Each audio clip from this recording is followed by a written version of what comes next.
పరిస్థితి ఉండొద్దు. మీరు ఆడ పని చేసుకోవాలి. సిమెంట్ మన ఇసుక కూడా ఫ్రీగానే అందుబాటులో ఏమన్నా అవకాశం ఉంటే చూడండి.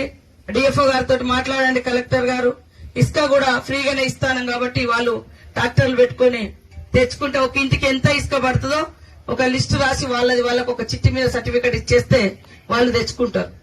కాబట్టి మీరందరూ కూడా ఇల్లులు కట్టుకోవాలి, సంతోషంగా ఉండాలి, పిల్లలను చదివించుకోవాలి అనే ఉద్దేశంతో ఈ రోజు ప్రభుత్వం మరి పేదల కోసమే సంక్షేమ పథకాలు తీసుకురావడం జరుగుతా ఉంది. మరి ఇన్ని రోజులు మనం సన్న బియ్యం కొనుక్కోవాలంటే అందరికి పత్రాలు ఇవ్వడం జరుగుతుంది. ఇల్లు ఇవాళ రానటువంటి వాళ్ళు, రేపు రానటువంటి వాళ్ళు బాధపడకని చెప్పండి. అందరికి ఇచ్చే బాధ్యత మాది.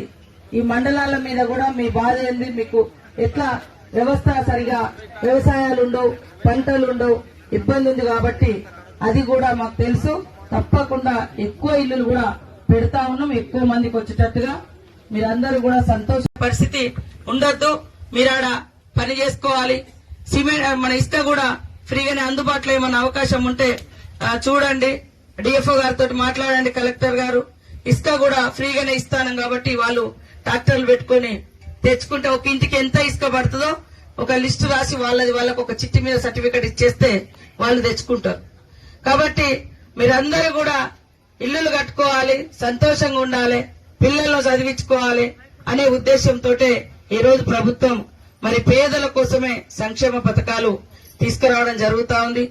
మరి ఇన్ని రోజులు మనం సన్న బియ్యం కొనుక్కోవాలంటే అందరికి పత్రాలు ఇవ్వడం జరుగుతుంది.